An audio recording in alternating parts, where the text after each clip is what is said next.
Chapitre 11. Qui a dérobé les tartes?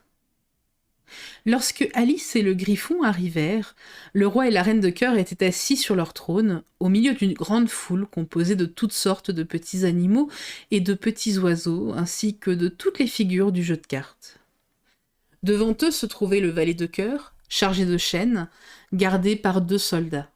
Près du roi, on voyait le lapin blanc qui tenait une trompette d'une main et un rouleau de parchemin de l'autre.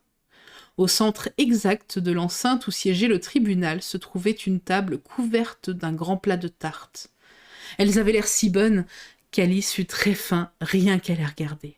« Je voudrais bien que le procès s'achève, » se dit-elle, « et qu'on fasse circuler les rafraîchissements. » Mais il semblait n'y avoir guère de chance que son vœu se réalisât.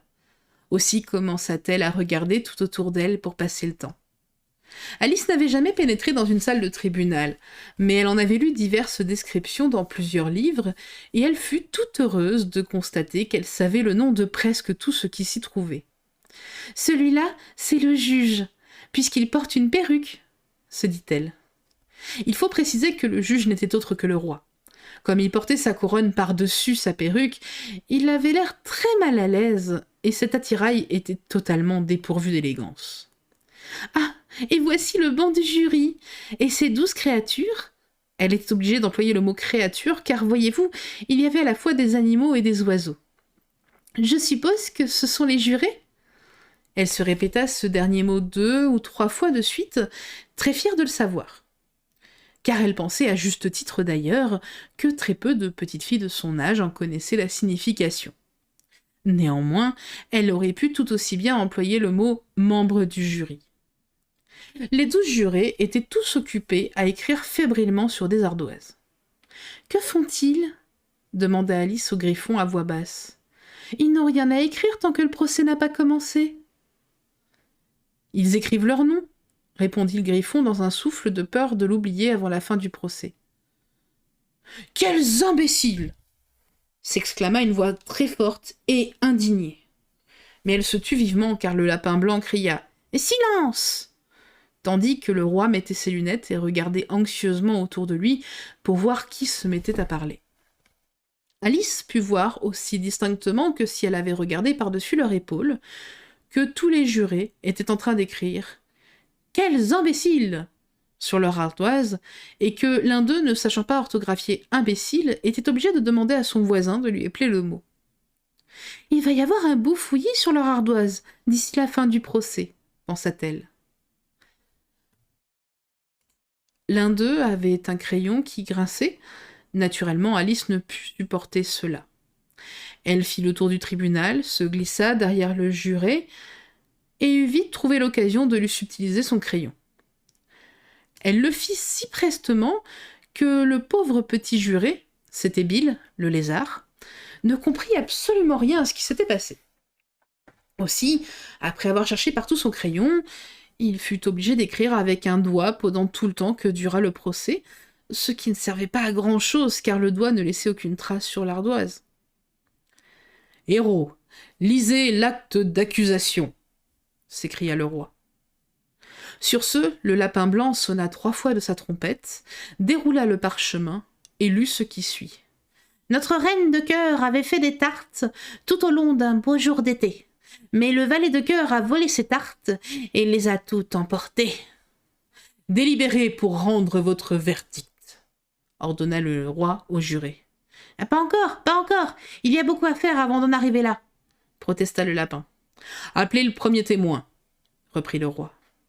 Et aussitôt le lapin blanc sonna 3 fois de sa trompette et cria « Premier témoin !» Le premier témoin était le chapelier. Il entra, tenant d'une main une tasse de thé et de l'autre une tartine beurrée. « Je demande votre pardon à votre majesté, » commença-t-il, « de me présenter ainsi, mais je n'avais pas tout à fait fini de prendre mon thé lorsqu'on est venu me chercher. »« Vous auriez dû avoir fini, » rétorqua le roi. « Quand avez-vous commencé ?» Le chapelier regarda le lièvre de Mars qu'il avait suivi dans la salle du tribunal, bras dessus, bras dessous avec le Loir. Je crois bien que c'était le 14 mars Le 15, rectifia le lièvre de Mars. Le 16, ajouta le Loir.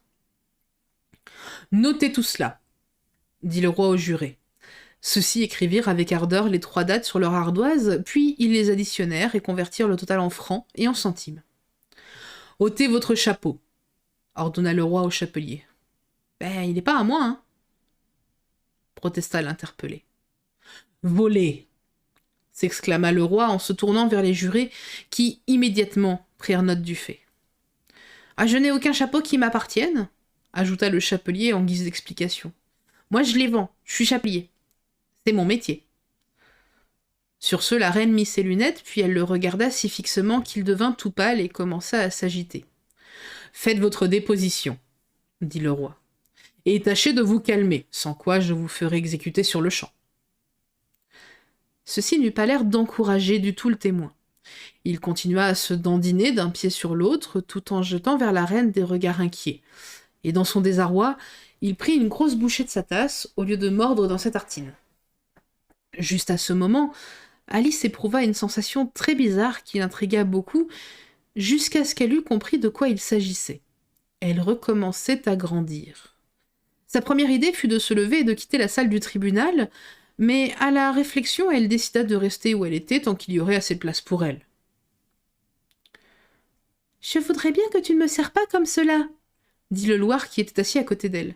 « C'est tout juste si je peux respirer. »« Mais ce n'est pas ma faute, » répondit Alice très humblement. « Je suis en train de grandir. »« Et tu n'as absolument pas le droit de grandir, du moins pas ici. »« Mais ne dis donc pas de bêtises, » répondit Alice plus hardiment. « Vous savez bien que vous grandissez, vous aussi. »« Oui, mais moi, je grandis à une vitesse raisonnable, et pas de cette façon ridicule. » fit observer le Loir, et sur ces mots, il se leva d'un air fort maussade, et alla s'installer à l'autre extrémité de la salle. Pendant tout ce temps-là, la reine n'avait pas cessé de regarder fixement le chapelier. Et juste au moment où le Loir traversait la salle, elle ordonna à un de ses huissiers. « Apportez-moi la liste des chanteurs qui ont pris part au dernier concert. » Là-dessus, l'infortuné chapelier se mit à trembler si fort qu'il en perdit ses souliers. « Faites votre déposition, » répéta le roi d'un ton furieux. « Sans quoi je vais vous faire exécuter, que vous ayez peur ou non. »« Mais je ne suis qu'un pauvre homme, votre majesté, » débuta le chapelier d'une voix tremblante. « Je n'avais pas encore commencé à prendre le thé, en tout cas pas depuis plus d'une semaine environ, et vu que d'une part, les tartines de beurre devenaient de plus en plus minces, et que d'autres, les scintillations du thé... » « Les scintillations de quoi ?»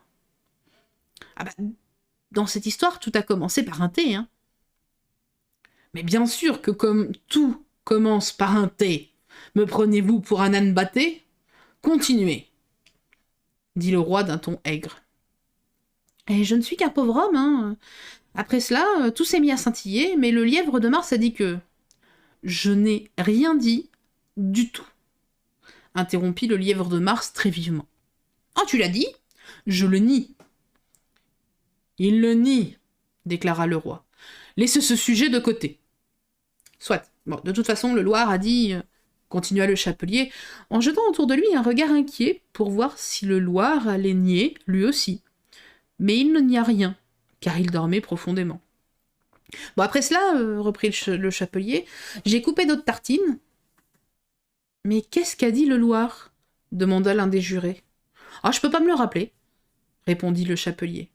« Il faut absolument vous le rappeler, sans quoi je vais vous faire exécuter, » dit le roi. Le pitoyable chapelier laissa tomber sa tasse et sa tartine et se mit un genou à terre. « Mais je ne suis qu'un pauvre homme, votre majesté, » commença-t-il. « Vous êtes surtout un bien pauvre orateur, » déclara le roi. À ces mots, un des cochons d'Inde applaudit et fut immédiatement étouffé par les huissiers. Comme cela peut paraître difficile à comprendre, je vais vous expliquer comment ils procédèrent. Ils avaient un grand sac de toile, dont on fermait l'ouverture par des ficelles. Ils y fourrèrent le cochon d'Inde, la tête la première, puis ils s'assirent dessus. « Oh, je suis bien contente d'avoir vu cela. J'ai lu très souvent dans les journaux, à la fin du compte-rendu d'un procès, il y eut une tentative d'applaudissement qui fut immédiatement étouffée par les huissiers. Mais jusqu'à aujourd'hui, je n'avais jamais compris ce que cela voulait dire. « Si c'est tout ce que vous savez de cette affaire, vous pouvez descendre, » continua le roi. « Ah bah, je ne peux pas aller plus bas, hein, dit le chapelier. Moi, je suis déjà sur le plancher, hein. »« Alors vous pouvez vous asseoir, » répliqua le roi. Et à ces mots, le second cochon d'Inde applaudit et fut aussitôt étouffé.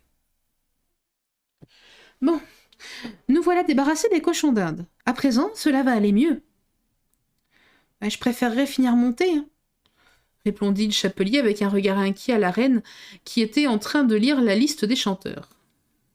« Vous pouvez vous retirer, » dit le roi. Là-dessus, le chapelier partit en toute hâte, sans même prendre la peine de remettre ses souliers. « Et dès qu'il sera dehors, coupez-lui la tête !» ajouta la reine à l'adresse d'un des huissiers.